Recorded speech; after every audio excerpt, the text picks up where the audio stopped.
Hello there, glad you've joined me. Today's painting is just going to be a lot of fun. We're going to have so much fun with it. It's an unusual technique. It's a watercolor technique. What I've done is I've used my artist license and borrowed a watercolor technique, and I'm using it with oils. It's going to be a lot of fun, so let's just jump right into it. First, we have to make some washes of color. I'm going to the palette and I'm going to mix a wash of yellow ochre and my thinner. And I'm just going to smear this all over this palette and just let it run, and we're going to, oh, you're going to think that child's not going to be able to do a thing with that. She has made the biggest mess I've ever seen. Look at that. Now don't you turn that TV set off. You're going to love this before it's finished. Keep your seat. And I promise you, it will turn out so pretty. You'll be so glad you did. Now washes are messy, so when you're working with washes, wear some old clothes or an apron, because I promise you, you'll splatter it all over you. Okay, I'm still working with yellow ochre and thinner, whatever you use to thin your paint with. This is not linseed oil or anything like that. It's just what I used to wash my brushes with. No special medium is needed. All right, are you still there? Okay. I've done this for demonstrations for art clubs many times. And it's always, And then by the end of the demonstration, it's, can't believe it. But it is messy while it's going on. Okay, let's add some other colors now. How about some alizarin crimson? Add it in this upper left-hand corner. Let it run just a little bit. Let's add a little bit, while that's running, let's add a little bit to the bottom down here. You can't hardly do anything to mess up this background because your colors just kind of run and kind of play and mingle together. Okay, now I'm going to have to wash my brush now because I do want to add a little blue, and what will happen if I add blue to yellow? It will turn green. It's going to turn a little bit green anyway because I'm painting it over wet yellow, but not enough that it's going to bother me. Keep your seat, don't you leave.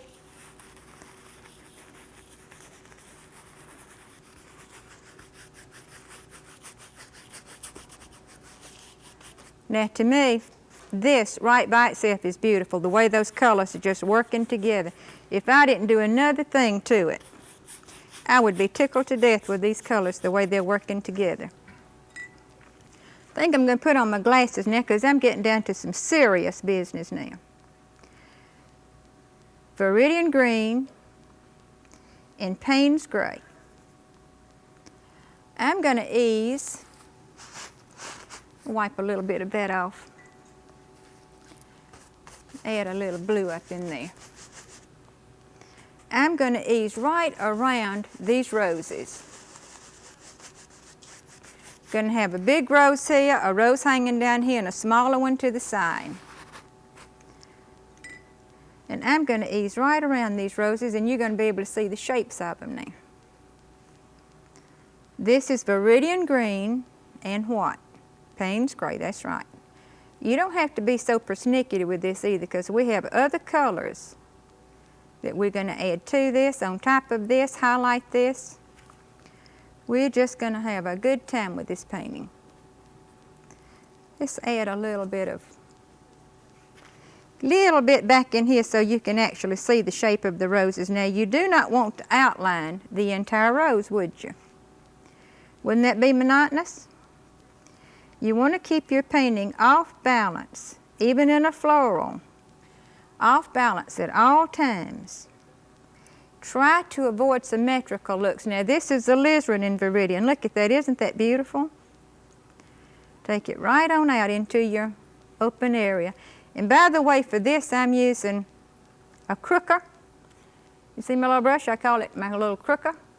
you can actually see what you're doing with this brush. You're not having to try to peek around while you're painting. Now I'm still just kind of working around, showing you the shapes of the flowers and blending out into this wet area just a little bit. And I jump back and forth in this whole area right here, back and forth, from one flower to the other, all the way through the painting. Okay, now let's add a few leaves out in the real distant, soft leaves, called trash leaves. Let's use a little, what is it? Burnt sienna and viridian green. And a little white. Do you think these are overpowering this area? They are, but we're going to put darker ones in here later. These are trash leaves for right now. Okay, what am I doing? I'm trying to get some kind of pleasing arrangement here also. I don't want leaves, leaves, leaves, leaves. That would be too monotonous and too symmetrical. Trying to get a pretty even, well, not even, kind of off balance, but a pretty flow.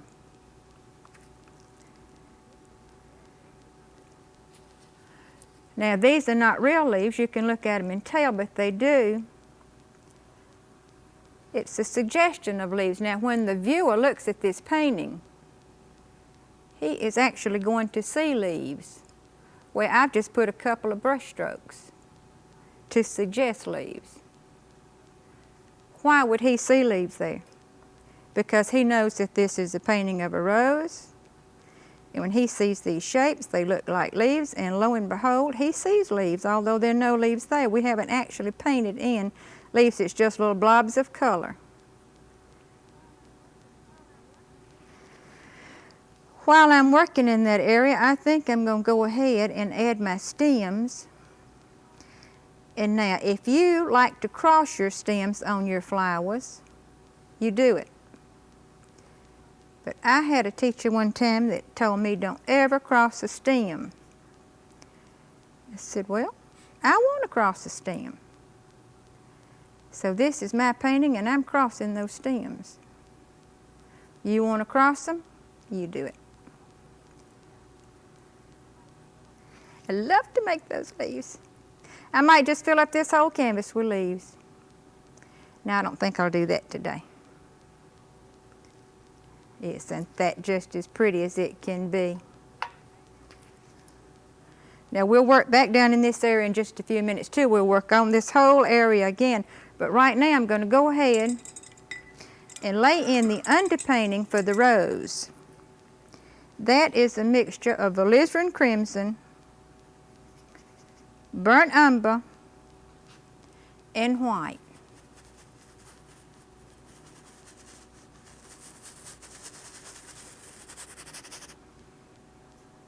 Alizarin crimson, burnt umber, and white. And I did thin my paint. Now that's sort of important here because you want this paint to stay workable because we're going to wipe highlights out of it.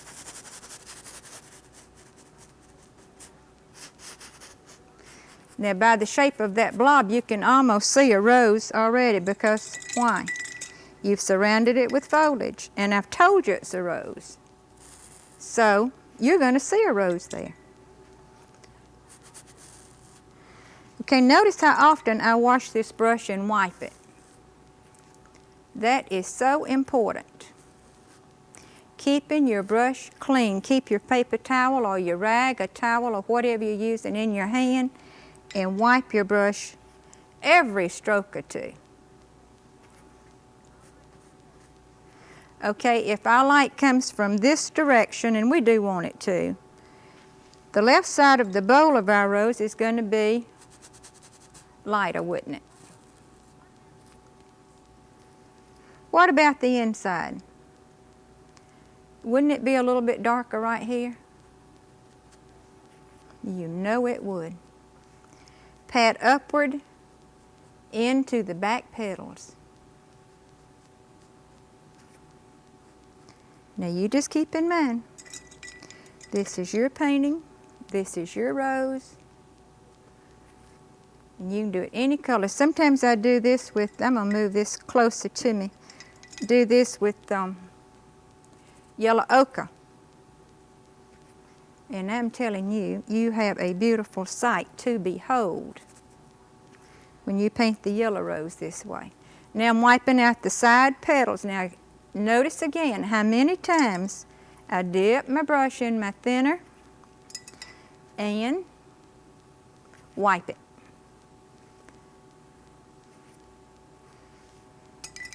I don't think the watercolorists are going to get mad with us for swiping their technique, do you?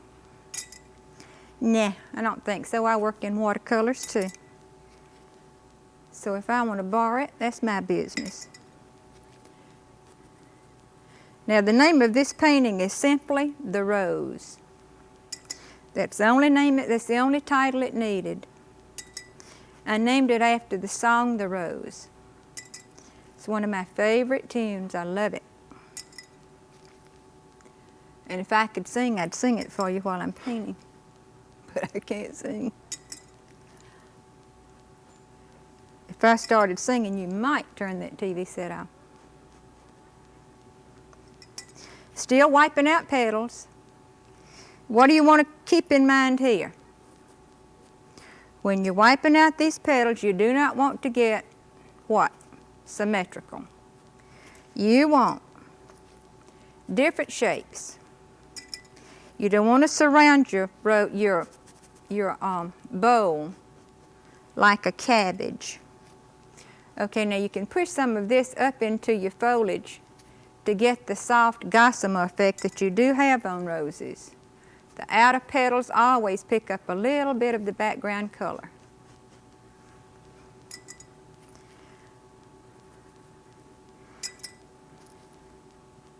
Now if it starts to take on a symmetrical look, I'm going to show you how to fix that in a minute.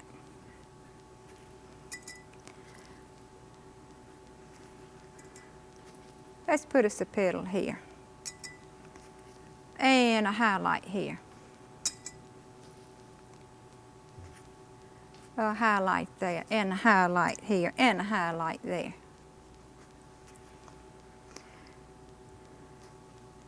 Let's put us some little seeds in here. Now this time I did pick up a little white and yellow ochre. That's to give me the effect of the center.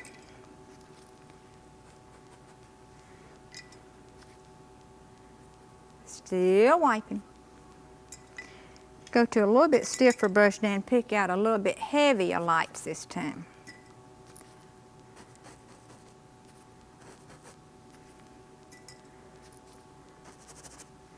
See, the more you scrub, the more highlight you pick off, the more color you pick off.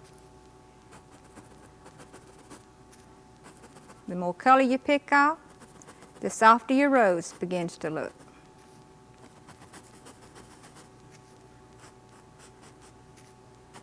That petal's a little symmetrical. Let's take it on down a little bit here.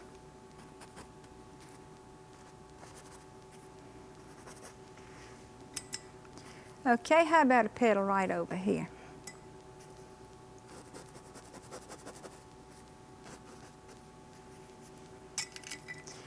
And a little bit across here. Right on around the back. Pull it together in the back.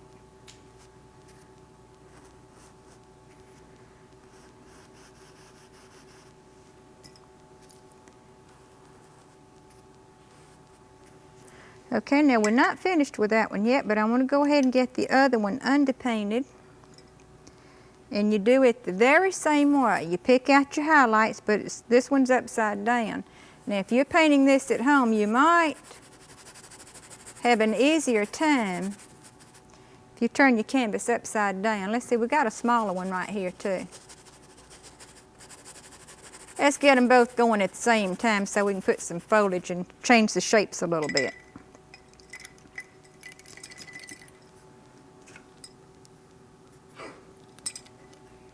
Whoop. Okay, now see, this one's going to be upside down.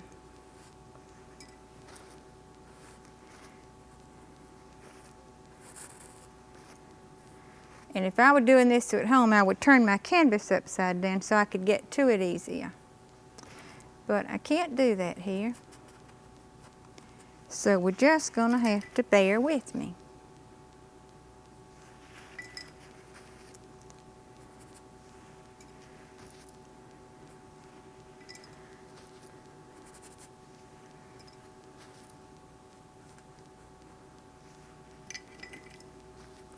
Nothing any prettier than a rose, is it? You know it's not.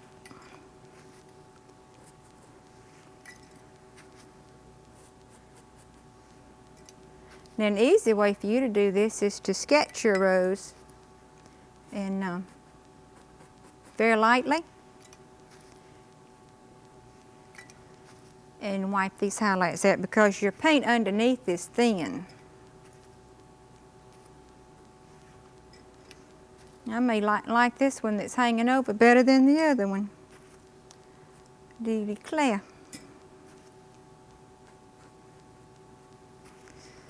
I do declare.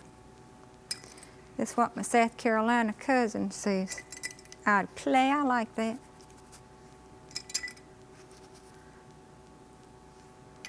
I got a bunch of people in my family that paint. They paint over in South Carolina. My relatives in South Carolina paint. Have relatives in LaGrange, Georgia that paint. Sister in Texas that paints. My husband paints. My daughter paints. My son-in-law paints. My gosh, I had never thought about it before. It's almost frightening, isn't it? And of course, you know my grandson paints. Tried to paint on my walls till I caught him.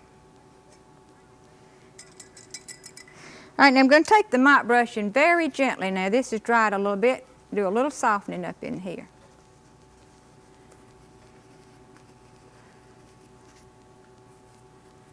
Trusty little mop. Trusty little mop. Now see how that's softening that, those shadows that we had to leave, we had no choice. And that's one thing that you're probably going to find when you're working on something like this. Your values are so close together that you really have to be careful if your shadows are too dark to work with your lights, your painting's going to kind of jump like that. So you have to keep working and softening till you get them to work together. Yeah, Wesley tried to paint on my walls till I took his crayons away.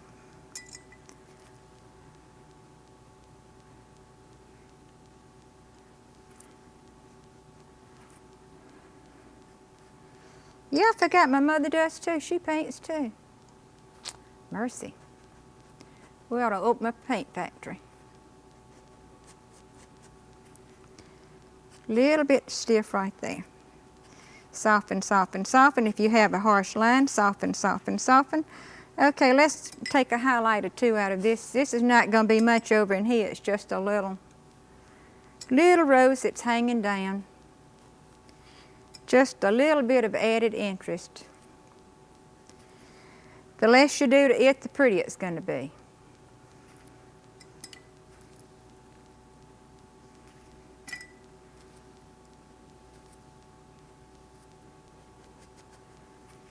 Okay, you ready to go back to the foliage? I am. Let's take this trusty little soft bristle brush. Now, if I wanted to change the shape of this rose a little bit, see, I can pull into these petals. Another thing I can do is I can let my hand wiggle while I'm working around these petals and get a softer, more delicate look to the rose. See, I can pull right into the petals where it's heavy looking, harsh looking. Then I can make leaves coming out away from the petals. I can put me just a clump in here. And then on the end of that clump, I can put some leaf shapes. And what happens? People see leaves. This whole clump, they think they're looking at leaves. Little do they know, they're looking at a clump of pink. All right, let's go down into this one. You see how you can just actually change the shape over in here.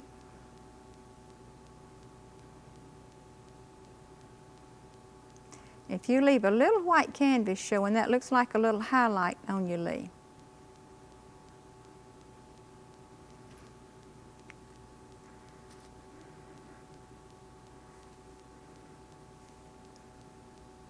Okay, let's get some leaves over in here. Let's use some burnt umber with this viridian this time. How about a little alizarin added to it for a little variety?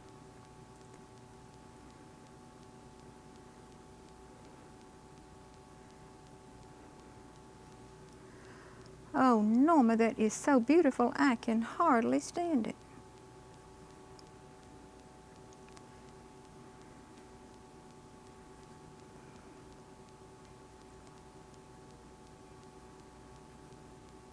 See, I just kind of jump back and forth, back and forth, back and forth.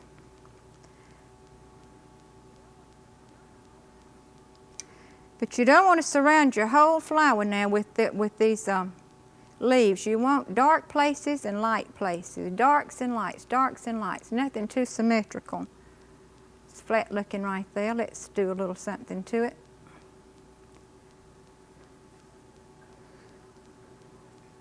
Okay, now let's put a little light on the in this area in here to keep it from looking what? Almost afraid to say it, too flat.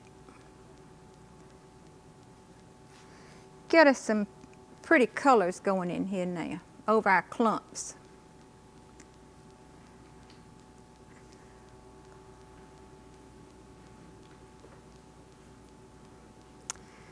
Okay, over our clumps we'll just put some pretty blues. This could be like baby's breath or just anything that you want it to be. Now, isn't that pretty? Now see, what I did was I hid those clumps by putting these pretty colors over it. And no one will be the wiser for what I have done if you don't tell them. And I'm not going to tell them.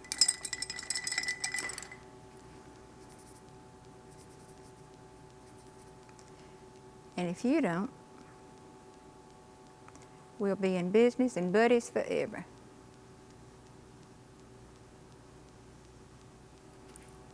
And I'll have to do all this kind of little squiggly work. Just add so much to it. Okay, now this is, well, we got it over the watercolorist. Ha, ha, ha. If we want to highlight some of these edges, we pick up our white with the clean brush that doesn't have blue in it. You go back and pick that up. Now sometimes I use white with a little yellow ochre, sometimes I use white with a little yellow, sometimes I use just plain white. You use what you want to. Sometimes I don't do either. I just keep wiping till I get it as light as I want it to look. But our time is limited, so I'm going to show you what the rose would look like. But all I would do is just keep wetting my brush and wiping, wetting and wiping, wetting and wiping. One time right behind the other till I got the effect that I wanted. This is a lot of fun and I love to do this.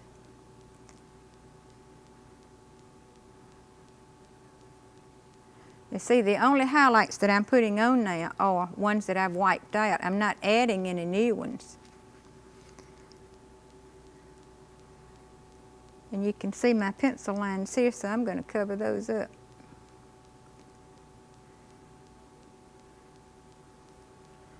I do see a highlight here that I didn't catch though.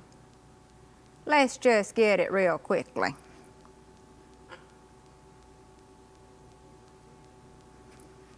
See how pretty that is? That's just suggested there. Well, I think it's pretty. I hope you do too.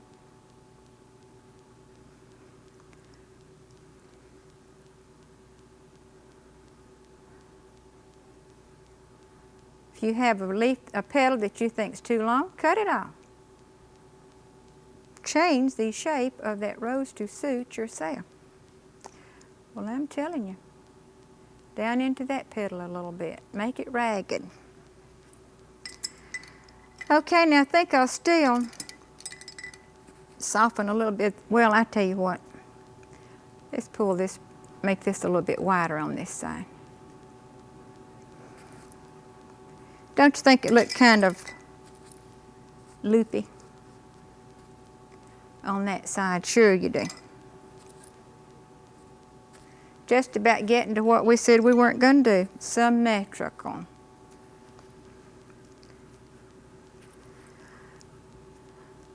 All right, now if you want to soften any of these leaf shapes, you certainly may. That's up to you. If you want to make your painting give it kind of a soft effect. And this little stroke that I'm using is this. Can you see this? Let me get in the dark paint here. It's a little curve, curve, curve, curve, curve, curve, curve, smaller curve. Just move right on out with just a little curved stroke. That gives you those little trash leaves that are so pretty. Then I'll go with the script liner, put us a lot of little squiggles in here. Okay, let's add a few little squiggles. Something like this. How about a few right here? Okay. I believe that does it for today. I certainly have enjoyed being with you, and I hope you'll try the rose. I know you'll love it.